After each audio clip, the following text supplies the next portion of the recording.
Voilà, on va commencer. Bonsoir à tous. Merci d'être venus. Je vous remercie d'être venus malgré la pluie, les divers obstacles. Voilà, pour écouter l'auteur du Voyage dans la coulée verte, entre autres. Merci à Philippe Leleu, le libraire du Labyrinthe, qui est pour son travail et puis d'avoir eu l'idée de cette soirée et d'avoir beaucoup aidé à sa réalisation. Merci à Jacques Darras d'avoir accepté d'être là ce soir, et Jean-Marie François qui va présenter Jacques Darras. Tour de tâche. Bien, bonsoir à tout le monde. Bonsoir à tous. Good evening everybody.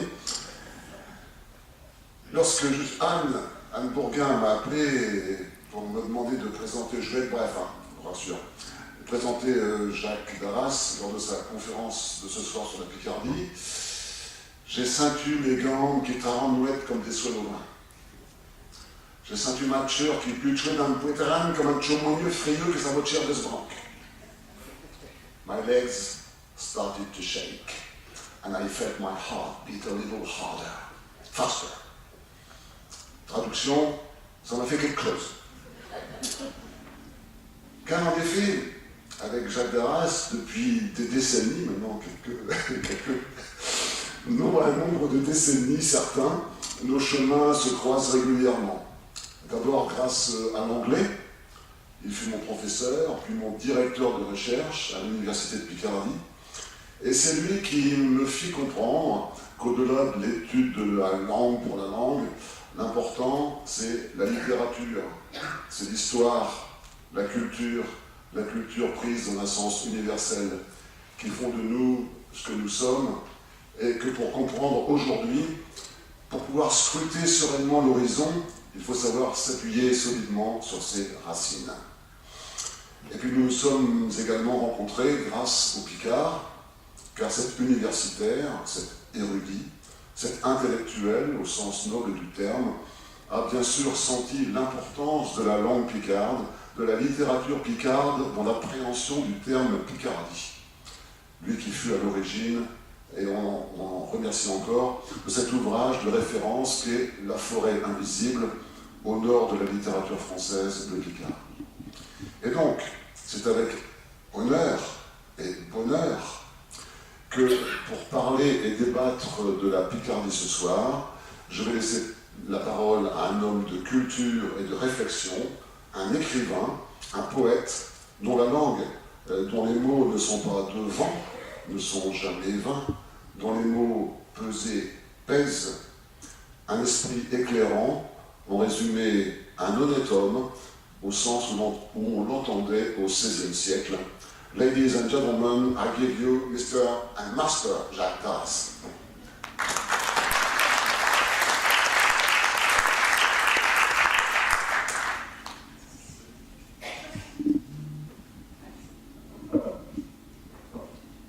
Merci Jean-Marie, ça me touche beaucoup, ces paroles.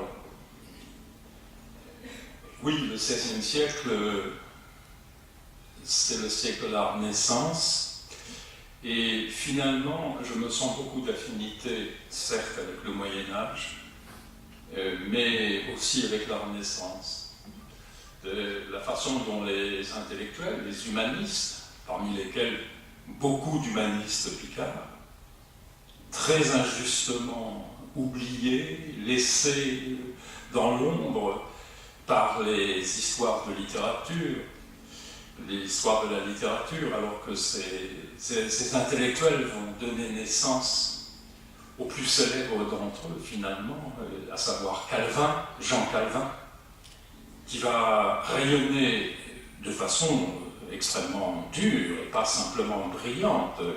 C'est une personnalité controversée, mais une personnalité picarde, Calvin, puisque c'est son nom à l'origine, qu'il a latinisé en Calvinus, enfin Calvus, le chauve.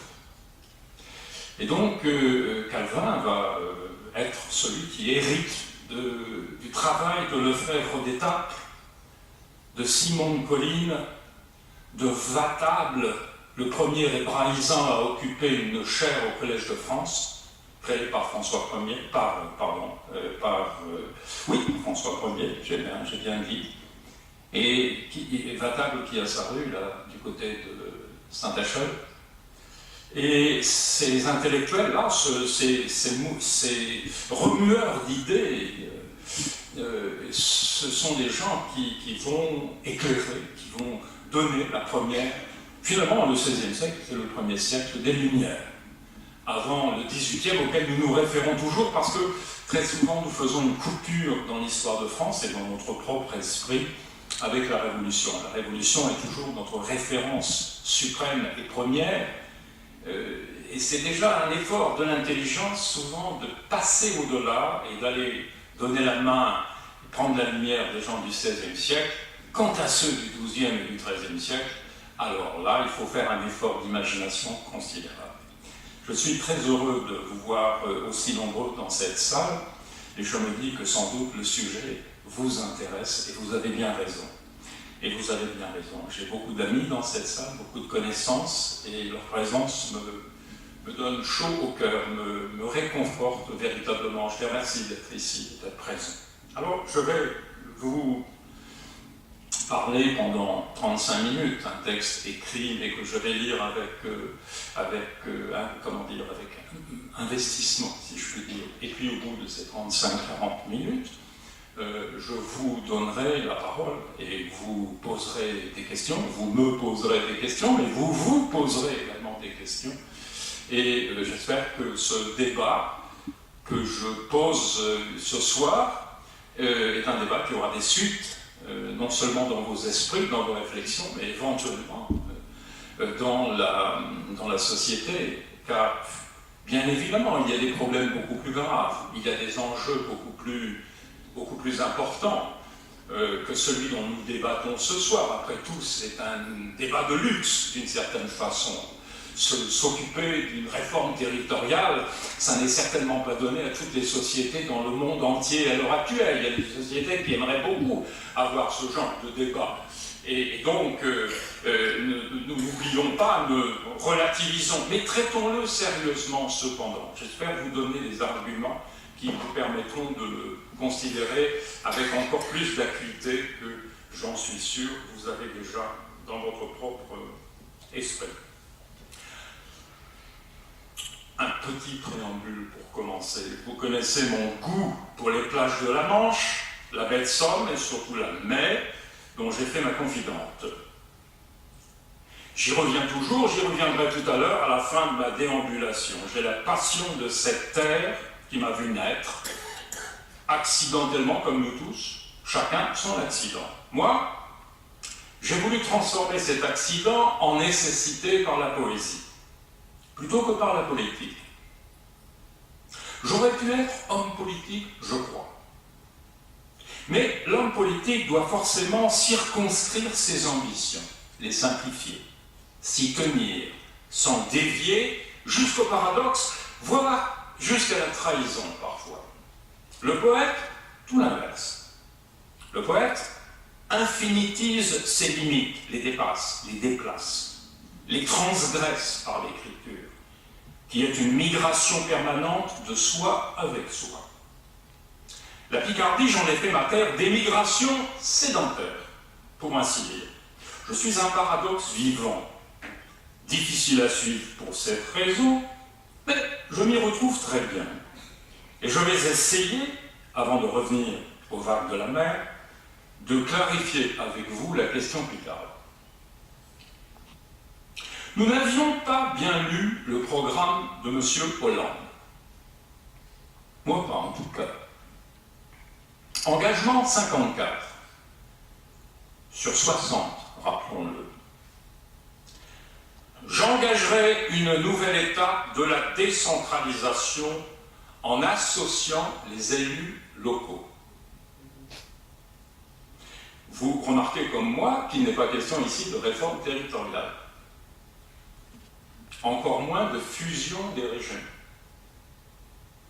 Fusion est un mot très mal choisi, trop passionnel pour une question de rationalisation administrative, trop violent. Mariage eût mieux convenu, mais après un mariage pour tous très tumultueux. Fusion, c'est la passion violente. Ce dont nous avons besoin en France aujourd'hui, c'est de raison, tout autant que d'imagination. Seconde remarque. Prétendre passer de 24 régions, 26 comptant celle d'outre-mer, à 13, voire à 12, Manuel Valls au Sénat le 28 octobre, est peut-être satisfaisant pour l'esprit de géométrie, d'arithmétique en l'occurrence, dont parlait Blaise Pascal, mais pas pour le littéraire que je suis. Aujourd'hui, donc, la Picardie, région plus neuve que d'autres, quoique par d'autres aspects plus ancienne, la fameuse nation picarde médiévale, l'une des 4 nations fondatrices du Collège de la Sorbonne, est invitée dans cette arithmétique fusionnelle à rejoindre la région Nord. Avez-vous déjà noté, ce sera ma 3e remarque, comment la région Nord se débarrasse le plus souvent de l'associé Pas-de-Calais dans les références, pour ne rien dire de la province artois initiale, d'où procède le dit Pas-de-Calais, totalement passé à la trappe, l'artois. Pour quelle raison? Je dis cela en pensant à ce qui pourrait advenir un jour du mot Picardie, car il n'est pas inenvisageable que Picardie et Artois soient, dans un jour plus ou moins lointain, définitivement éclipsés par le Nord. Le Nord, comme fait dire Danny Boone à Michel Galabru dans le film que vous connaissez tous, le Nord. Mais pourquoi fusionner la Picardie avec le Nord, plutôt qu'avec la Normandie, par exemple, ou la Champagne-Ardenne, qui eussent été d'autres possibilités non moins viables? Le 19 avril dernier, je me trouvais présenté à la région, Marie-Albert Ier, une fresque médiatique de la Picardie commandée par le Conseil régional, réalisée grâce à l'apport technique d'experts lillois de l'Institut national audiovisuel, qu'on appelle INA. À partir de documents audiovisuels et télévisuels remontant jusqu'aux années 1950, nous avions réalisé en l'espace de 6 mois, avec quelques universitaires, nous avons réalisé une tapisserie numérique couvrant toute l'histoire de la Picardie, depuis l'économie jusqu'à la littérature. Cette fresque peut désormais être consultée à l'adresse image au pluriel, imagesdepicardie.fr. Ce jour-là, c'est une très bonne fresque. Je dis ça entre parenthèses. Nous attendons les critiques d'ailleurs, mais la critique constructive, bien entendu, mais c'est un très bon...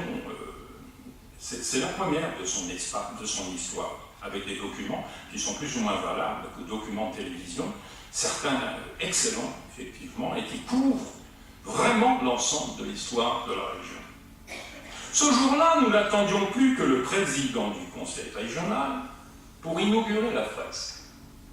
On nous rapporta que son conseil et lui étaient justement en train de débattre du projet de fusion territoriale. Dans quel sens demandâmes-nous? Avec la Normandie, nous fut-il répondu. Moi, en tant que coordinateur de la fresque, j'avais préparé un petit speech pour la circonstance, un petit papier où malicieusement j'appelais de mes vœux, personne ne m'avait demandé mon avis, une fusion ardente et pétillante avec telle autre région limitrophe. Des officiels de la région me subtilisaient immédiatement mon papier. 2 semaines à peine plus tard, la présidence de la République proposait un projet de fusion entre la Picardie et la Champagne-Ardenne. Merveilleuse coïncidence. Je pétillais en moi-même, claquais joyeusement de la langue, j'adore le champagne, en accueillant cette bulle papale élyséenne. Quelques jours plus tard, changement brutal de direction. La commission du Parti socialiste de l'Assemblée nationale, mettant fin à toute perspective d'ivresse, accordait sa préférence à une fusion avec le Nord. Sur quoi Madame Aubry, souvenez-vous, prétextait que dans l'algèbre politique, jamais 2 régions pauvres n'ont donné une région riche. Plutôt froide la fusion. Il semble qu'aujourd'hui, 5 novembre, nous n'ayons pas beaucoup avancé. Petite question innocente. Où est donc passée la concertation avec les élus locaux prévue par l'article 54 du pré-programme présidentiel? Réfléchissons et élargissons le débat. Sinon la symétrie de l'arithmétique, quelle nécessité y a-t-il à passer de 24 régions à 12 par 13? Si l'on cherche encore une fois à se calquer sur le modèle allemand, je demande, a-t-on bien regardé l'Allemagne? L'on y dénombre aujourd'hui 16 Länder pour une population de 80 millions d'Allemands, contre 62 millions de Français. Pour quelle superficie? Tout le monde se souvient, n'est-ce pas, que la France est presque 2 fois plus grande que l'Allemagne. 550 000 km² contre 350 000 km². Tout le monde sait également qu'il existe 3 Länder urbains, les villes de Brême, Berlin et Hambourg. Donc, au ratio de la surface allemande, les 24 régions françaises actuelles me paraissent à moi adéquatement proportionnées. Et l'Angleterre, combien de counties ou comtés a-t-elle? 48, qui pour la majorité remontent au XIIe siècle. Ça n'a pas bougé, très peu. Sur une surface de 229 000 km², soit plus de 2 fois moindre que la France. Est-ce que cette dispersion britannique empêche le pays de fonctionner? Je terminerai par l'Espagne, composée de 17 communautés autonomes, pour une surface quasiment équivalente à la nôtre, 504 000 km². Avons-nous réellement envie d'aller vers l'autonomisation radicale à la mode catalane ou galicienne? Autant dire à terme une Europe totalement fédéraliste et régionale. Ce projet technocratique français, je le dis comme je le pense, pêche contre l'espace et contre le temps.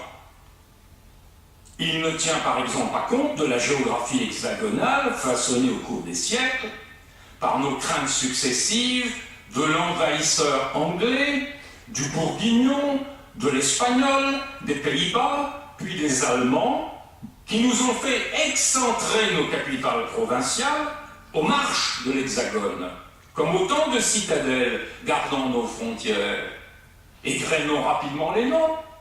Lille, Metz, Strasbourg, Besançon, Lyon, Grenoble, Nice, Marseille, Montpellier, Toulouse, Bordeaux, Rennes, Brest, Caen, Le Havre.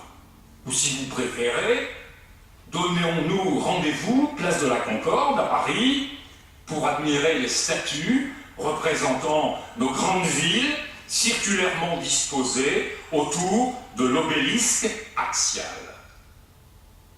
L'image jacobine parfaite de la France royale et révolutionnaire conjuguée. Soyons pratiques. Imaginons le parcours d'un voyageur isarien de l'Oise, je vous précise. Demain, de Chantilly à sa nouvelle capitale administrative, une hypothèse, Lille.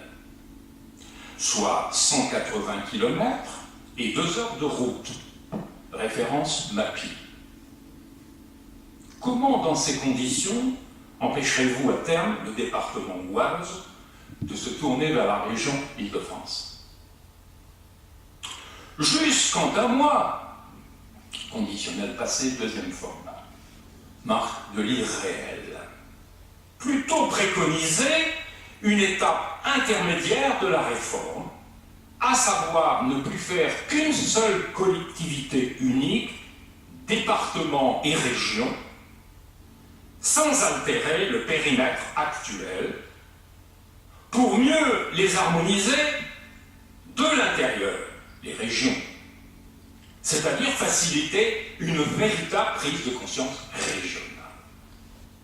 Parallèlement à quoi, j'eusse incité les dites régions à passer entre elles des contrats spécifiques, pouvant aller jusqu'à des mariages de raison.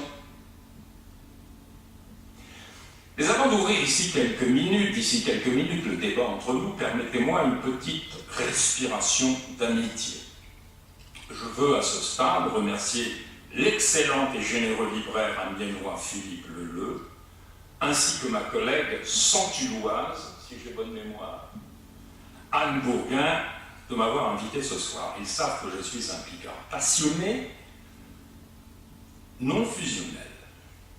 Un Picard démocrate, historiquement la même chose, voyez le nombre de révolutionnaires qui sont nés chez nous. Qui désespérait, ce démocrate Picard, qui désespérait de voir enfin s'ouvrir une discussion sur cette réforme. J'espère qu'il y aura de suite dans cette soirée. J'en viens maintenant à des remarques plus intimes, plus personnelles. Et je commencerai d'abord par donner un conseil général. Je parle d'un conseil général qui n'a rien à voir avec le conseil général, bien sûr. Pas de fatalisme, s'il vous plaît. Pas de résignation et surtout pas d'indifférence. J'ai pu très souvent m'éloigner moi-même de cette région pour voyager dans le monde. Je n'ai jamais oublié d'où je venais. La Picardie maritime, Ponthieu-Marcanterre, ma fusion en moi. Dès l'adolescence, j'ai eu la passion de l'espace picard. Grandes plages de sable, plateaux à blé, forêts et rivières encaissées, châteaux et cathédrales. Plus tard, j'ai construit ma passion pour l'histoire de cette région, que je crois connaître assez bien, et où j'ai ancré une grande partie de mon œuvre. Je ne conçois plus de parler de l'espace picard sans l'histoire, désormais. Comme j'ai montré dans le récent Voyage dans la couleur verte, composé avec mon ami photographe Chantal Delacroix, picardienne aussi, publié aux éditions du Labyrinthe. Publicité non payée, gratuite, spontanée. J'en suis venu à la conclusion que d'entre toutes les régions françaises, c'est en Picardie qu'on trouve depuis les temps préhistoriques la plus grande densité d'événements historiques au kilomètre carré. La fusion territoriale avec le Nord, je n'y suis en ce sens pas absolument hostile. Je demande qu'on en ait au préalable examiné toutes les conditions, les pièges, les potentialités. J'ai à mon crédit d'avoir vécu une année entière à Lille, dans le vieux quartier Saint-Étienne, au temps de mes études.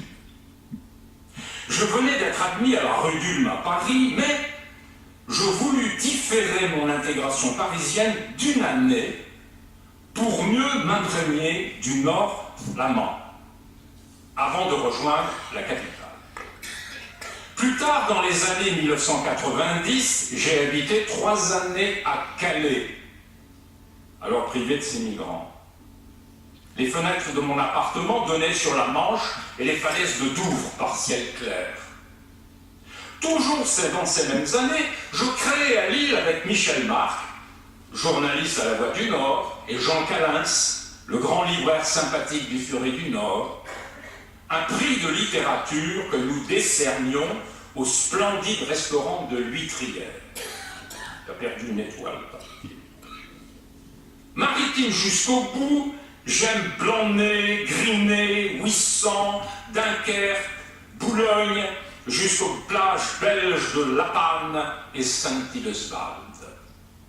Je me sens chez moi, au nord, dans les monts du Boulonnais, dans les polders de la Flandre. J'adore filer sur la Cèze jusqu'à Furnes et rejoindre le 40 d'Ostende à Bruges, Gand et Bruxelles. Bref, de ce nord-là, je n'ai pas peur. Je l'accueille même avec tendresse. Cependant, la perspective de devoir un jour reprendre la route administrative de Lille me fait tout drôle, me donnerait presque un coup de cafard. Pourquoi? Certains d'entre vous qui ont mon âge, ils se reconnaîtront, se souviennent ou se souviendront que lorsqu'on se présentait au baccalauréat dans les années 1957-1958, l'écrit se passait à la cité scolaire d'Amiens, l'oral à Lille. Il n'y avait pas alors d'académie amiénoise. Aller à Lille était une expédition. Il fallait dormir sur place en prévision des épreuves matinales.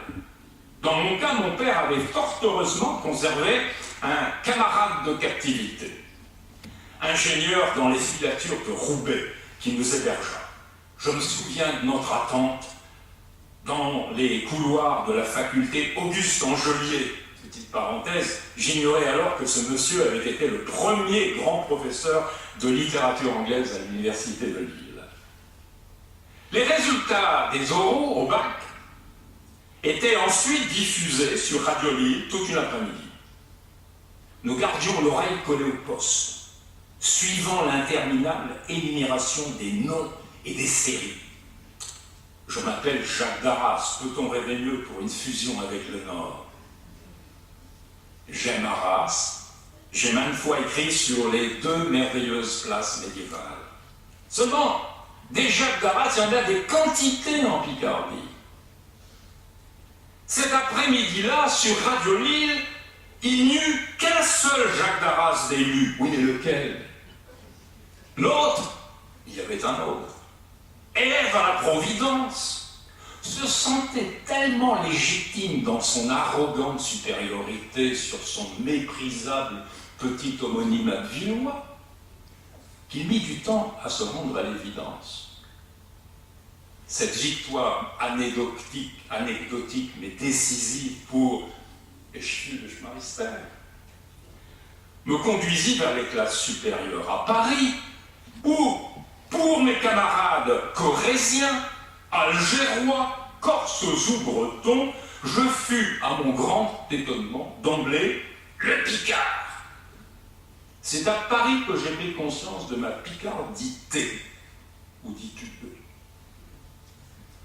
Alors imaginez ma surprise il y a quelques mois, quelques semaines, d'apprendre que par un effet de fusion entre le Nord et la Picardie,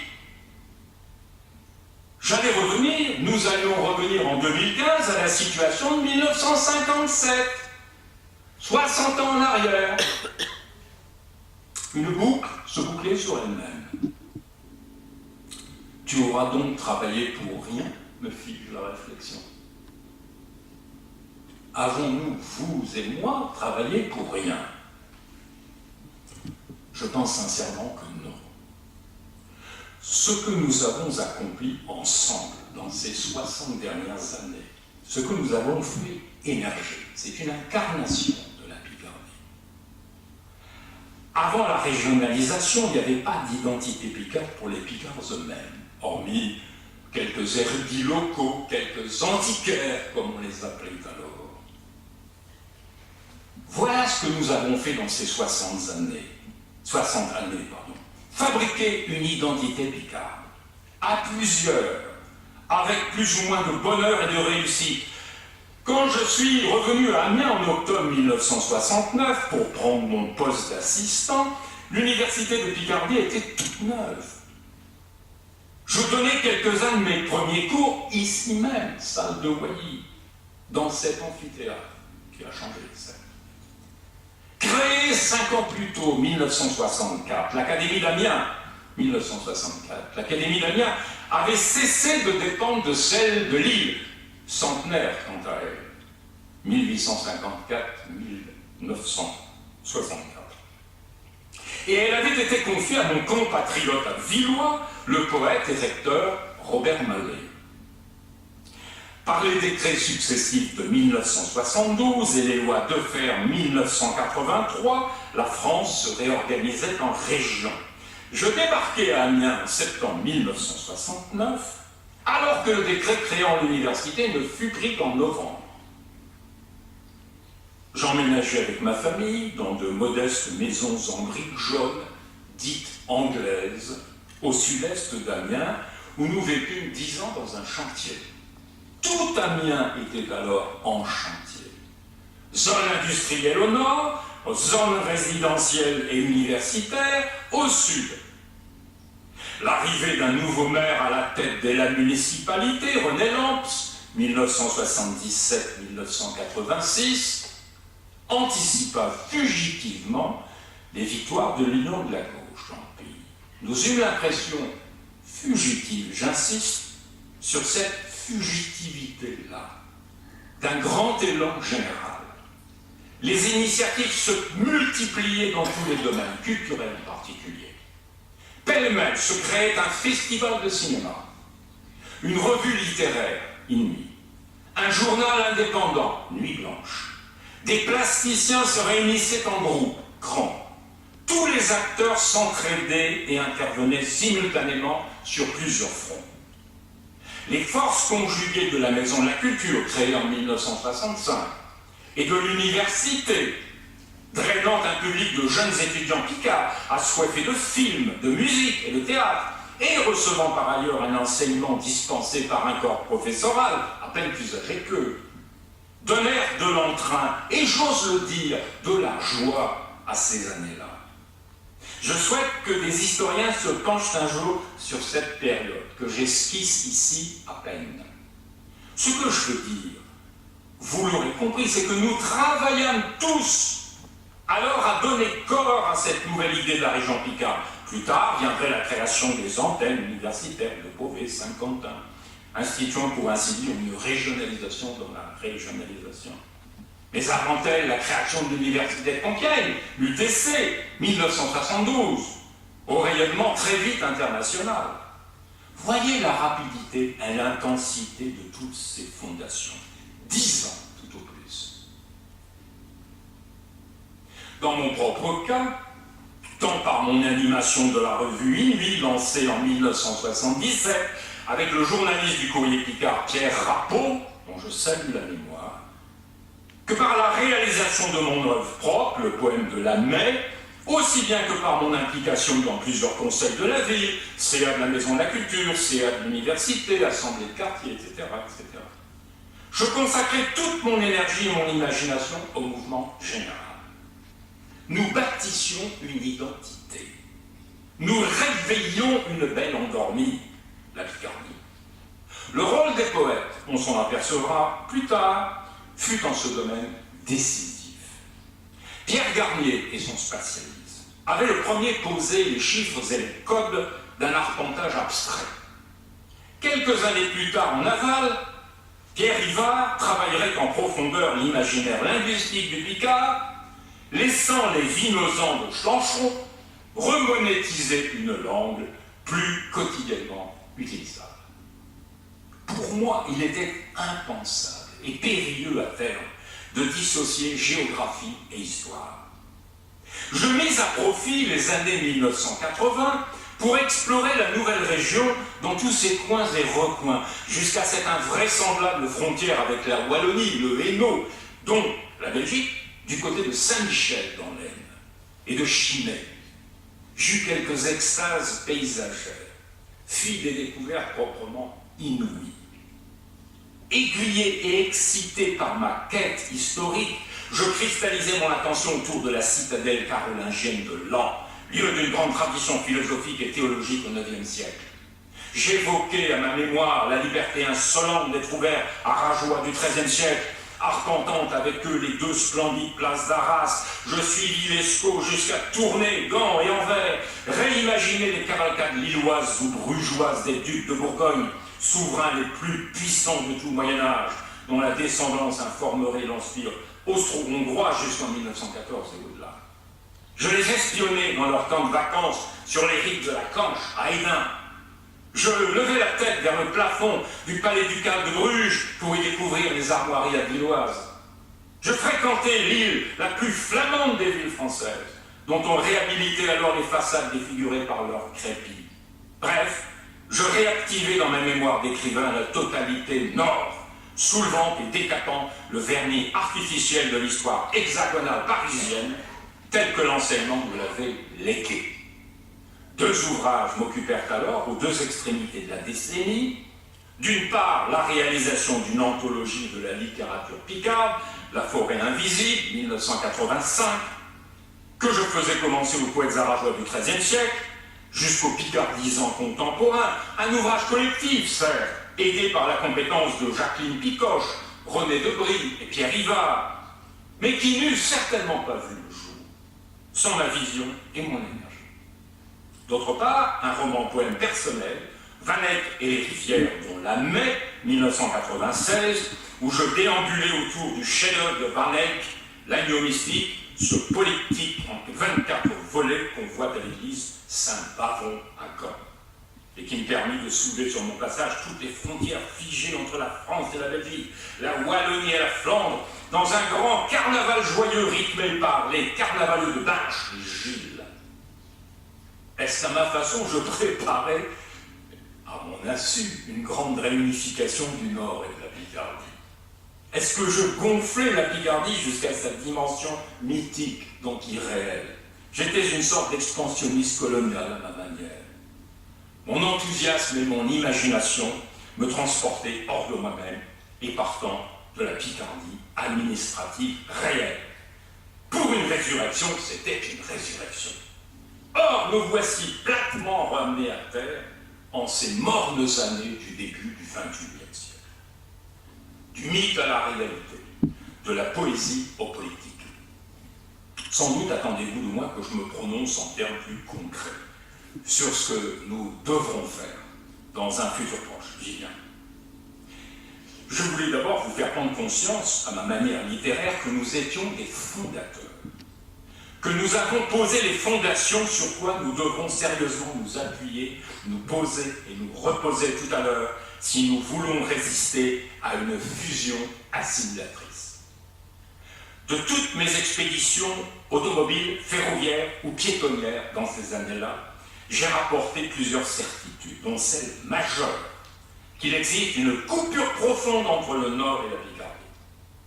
Une coupure géographico-historique qu'une simple promenade dans l'espace suffit à rendre sensible et qui ne s'effacera pas en un simple tour de main administratif.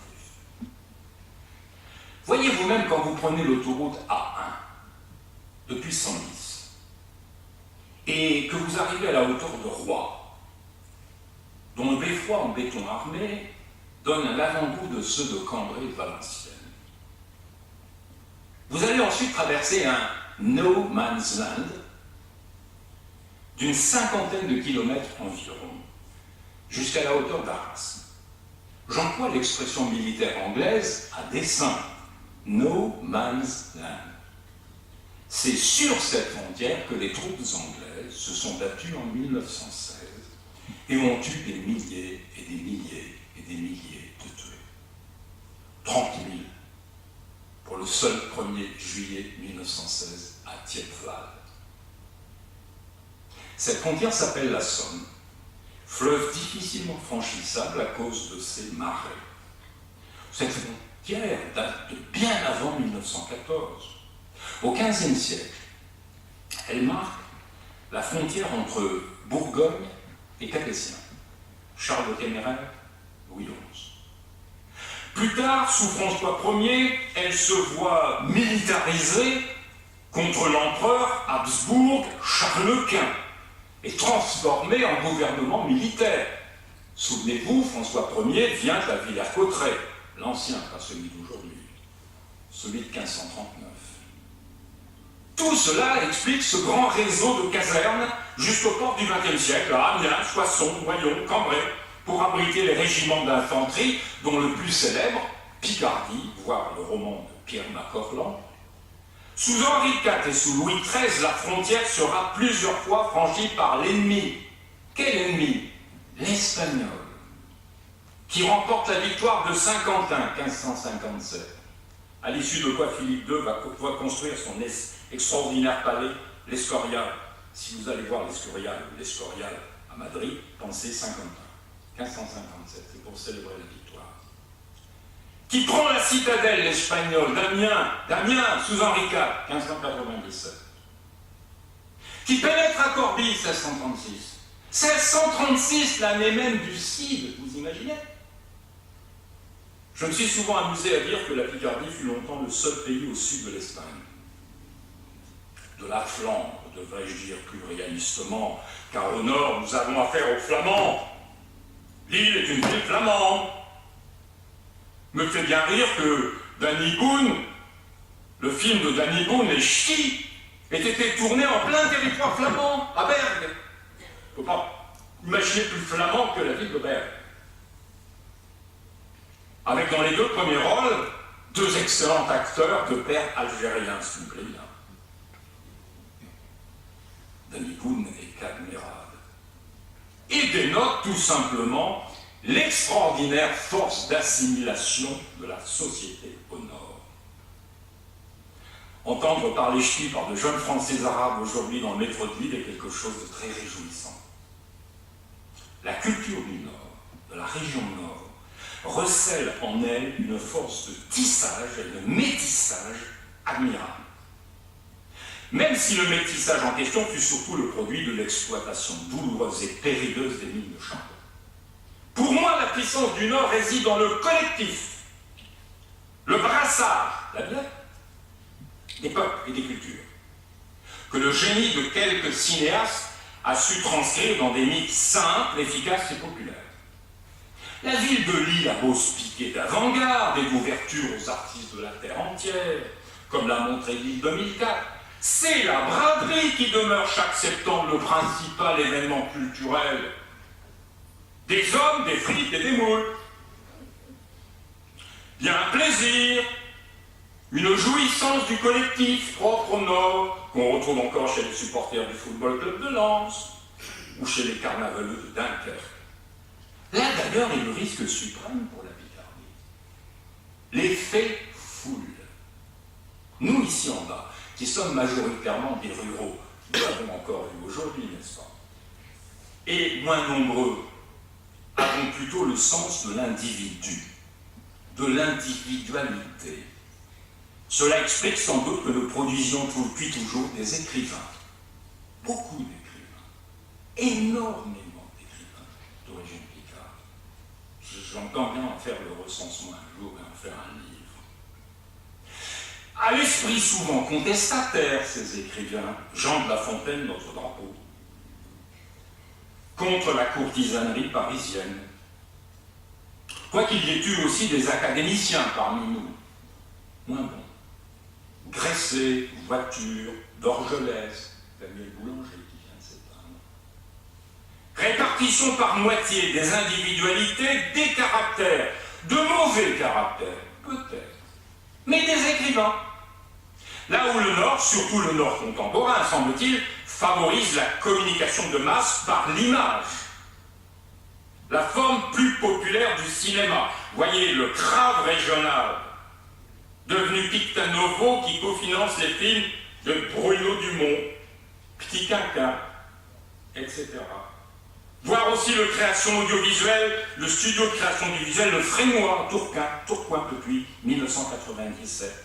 C'est à prendre en compte, ça, me semble-t-il. Et alors, que faites-vous de la langue, allez-vous me dire?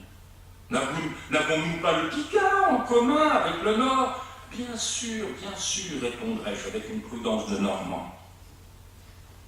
Mais si vous voulez me reconduire au ch'ti, dont quelques-uns, Alain Dawson par exemple, démontrent que ce serait une pure et simple variante phonétique du Picard, je me montrerai réservé. Pour moi, le ch'ti est surtout devenu une marque commerciale déposée, qui serait bien capable à terme de faire une OPA sur le Picard. Je ne suis ni puriste, ni linguiste du Picard. Les ancêtres de la grande littérature picarde au XIIIe siècle, les poètes aragois que j'ai rassemblés dans la forêt invisible, écrivaient en français, Doyle, tout en truffant leur langue d'expressions dialectales.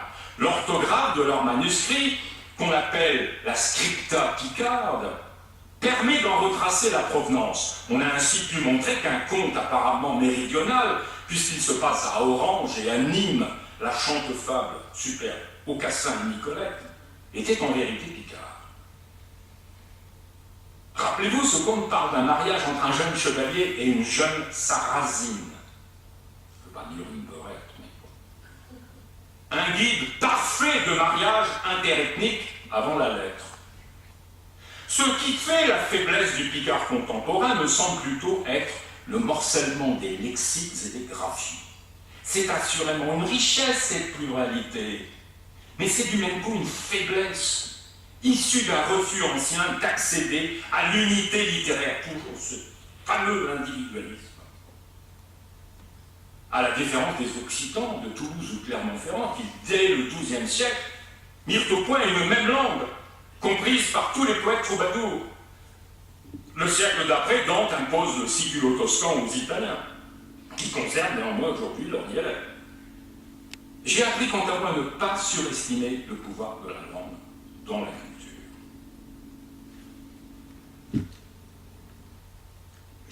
À moi, le Picard de Picardie et de Wallonie m'apparaît plus authentique, le Picard de Picardie et de Wallonie m'apparaît plus authentique que celui des villes et villages industriels du Nord, plus altérés. Quoi qu'il en soit, l'affinité linguistique serait-elle suffisante à créer une communauté?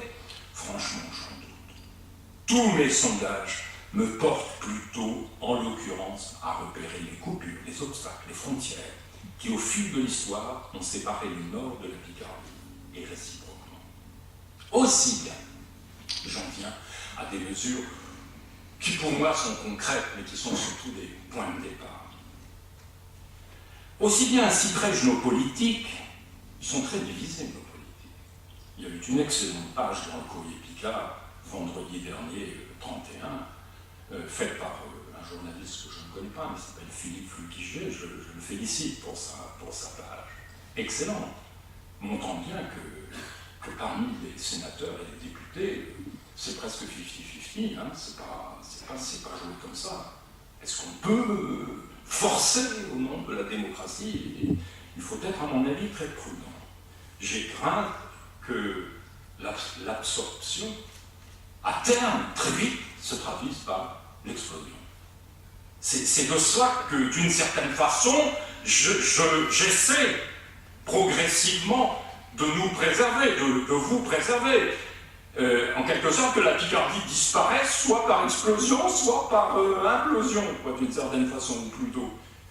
Et essayons d'éviter ces deux catastrophes. Essayons de réfléchir entre nous.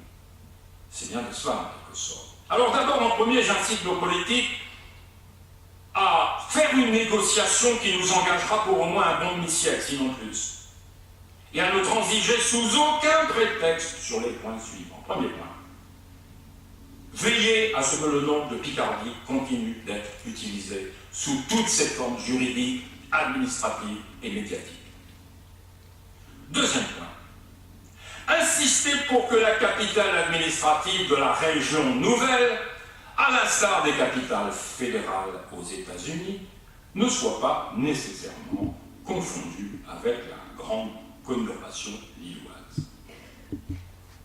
Que la ville d'Arras, par exemple, bien pure coïncidence, n'est-ce pas? Que la ville d'Arras, grande cité médiévale au XIIe siècle, égale en puissance à Paris, c'est vrai, je n'invente rien, quasi équidistante de Lille et d'Amiens, soit désigné, pourquoi pas, à l'instar de ce qui se passe aux États-Unis, comme un nouveau chef-lieu régional.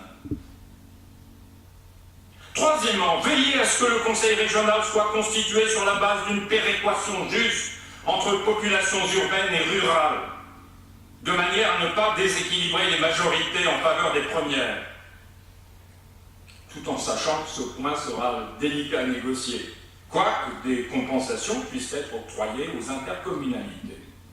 Veillez, quatrièmement, ce point m'est particulièrement cher, à ce que les universités et les centres hospitaliers universitaires ne soient pas soumis à une rationalisation des moyens et des fins, appauvrissant au regard de leur statut et de leur rayonnement actuel. Enfin, engager, il y a d'autres points qu'on peut soulever, mais ceux qui me paraissent les plus importants, enfin engager une grande réflexion dès l'entérinement de la loi, des arts et des lettres, sur l'avenir culturel de la nouvelle entité. Je ne suis pas spécialiste du sujet, je le regrette, et je l'avoue. J'ai simplement cueilli quelques chiffres qui montrent à l'évidence, spécialiste de l'économie, quelques chiffres qui montrent à l'évidence un grand déséquilibre entre le Nord. Je n'apprends rien, je ne vous apprends rien. Situé au 4e rang de la production nationale, avec de grandes entités commerciales, Auchan, Trois Suisses, Leroy Merlin, etc. Et une Picardie qui arrive au 22e rang, et qui d'ailleurs est plus forte en services qu'en industrie. Question grave. Si les services s'en vont majoritairement à l'île, que restera-t-il à rien? Quant au chômage, il est quasiment le même dans les deux régions, 12,5%, contre 10,5% pour la moyenne nationale. Consolation, il y a une consolation dans ce tableau un peu noir, mais on est sûr. La nouvelle région Nord-Picardie abriterait la population la plus jeune de toute la France. En chômeurs, diront les esprits mauvais. Rejoint à l'évidence par Madame le maire de Lille. Si peu économiste que je sois, ce n'est pas pour moi l'argument principal. Pour le coup, je n'en crois rien. J'imaginerais plutôt un rééquilibrage bénéfique à la moitié picarde à terme, à condition qu'une rationalité dépassionnée et qu'une résistance préside au rééquilibrage. Le problème se situe plutôt pour moi, une fois encore, dans une fragilisation spatiale par trop grand éloignement ou étirement entre le Douaisis et le Valenciennois d'une part. Je fais tout cela, ce chemin en voiture, je l'ai fait des quantités innombrables de fois. Entre le Douaisis et le Valenciennois d'une part, et le sud de l'Oise, gisement actuel des richesses picardes d'autre part. Même si le projet du canal Seine et Nord vient qu'un jour retendre les fragilités de l'axe. J'arrive au bout. À tissu nouveau, nouvelle trame. Je crois que même si ce n'est plus l'industrie majeure, l'image du tissu et du tissage reste la plus adéquate pour qualifier l'opération, laquelle ne réussira que si l'on tire les bons fils pour faire une tapisserie moderne. Au Moyen-Âge, je le rappelle dans mon livre Van Eyck et les rivières, on appelait à Arras âme, comme l'arme, le fil d'or entrelacé aux autres dans la confection des tapisseries. Il nous faut trouver l'âme du projet d'union. Je crois l'avoir trouvé symboliquement le jour où j'ai rencontré à Paris, dans un théâtre, le comédien douaisien Jacques Bonafé. Nous nous sommes plu et avons décidé de cheminer ensemble, chacun sur sa route, avec croisement, écart, éloignement, puis retour l'un vers l'autre. C'est l'affaire d'une vie, cette amitié-là. Quand je l'ai vu pour la première fois, Bonafé disait du Rimbaud, mais aussi bien du Jules Mousseron, des histoires de Cacugnet, pleines de saveurs minières, écrites en style classique, Andromaque chez les mineurs. Moi, j'ai écrit une poésie de la mobilité, de l'automobilité. J'aime franchir les frontières entre les pays, les êtres, les gens. Une poésie sensible au rythme et aux vitesses jazzées. C'est ainsi que dans mes pérégrinations, j'ai entraîné Jacques en Belgique, où il a découvert mes admirations rythmiques pour les danseurs du carnaval de Binche. Dans sa bouche, mon poème, le Gilles de Binche, est devenu quasiment un tube sur toutes les scènes de France et d'Europe, où Bonafé se produit. Mais la poésie n'a pas l'impact populaire du film. Nous en sommes bien conscients. Bonafé est un littéraire raffiné plutôt qu'un comique brut. Moi, je suis un poète qui aime la performance, bien sûr, qui aime la scène, mais qui suis bien conscient que la poésie demeure une parole rare et privilégiée. Qu'à cela ne tienne. La poésie, c'est aussi le noyau dur d'une langue, d'une identité, d'une sagesse.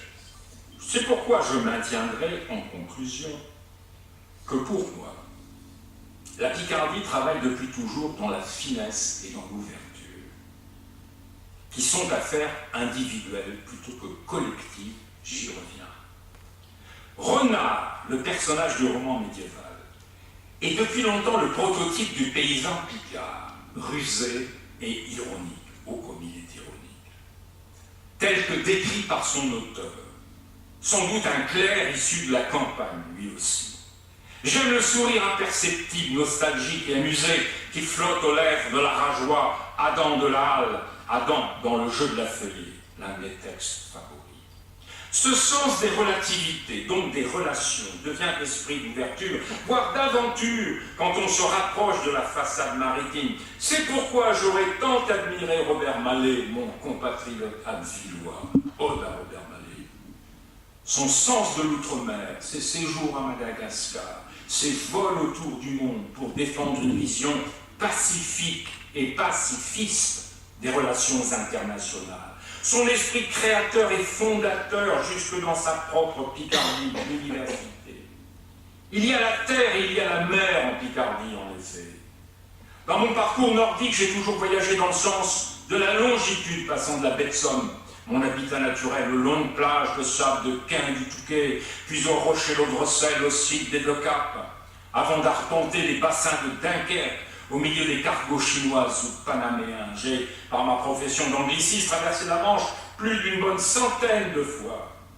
Mon imaginaire littoral est construit d'une seule continuité de Boulogne jusqu'à Calais, Ostende et Rotterdam. Je me sens aussi bien que Picard, flamand du grand large. Mes ancêtres paternels abevillois, ai-je récemment appris, les Darras, appartenaient depuis le Moyen-Âge à la même corporation des gribaniers, c'est-à-dire des transporteurs d'eau sur la Somme et dans la Manche. Le marcontaire gît comme l'oiseau dans un polder. J'adore les hautes dies hollandaises. Ce que la mer m'a apporté, que j'ai apporté à la Picardie, c'est le sens du liquide, de la fluidité, de l'écoulement. Cela aura été la tâche d'une vie. Donc les identités régionales, nationales ou simplement humaines sont pour moi en toutes circonstances accidentelles et provisoires. Maritimes si l'on veut, je crois aux identités d'emprunt plutôt qu'aux identités d'empreinte.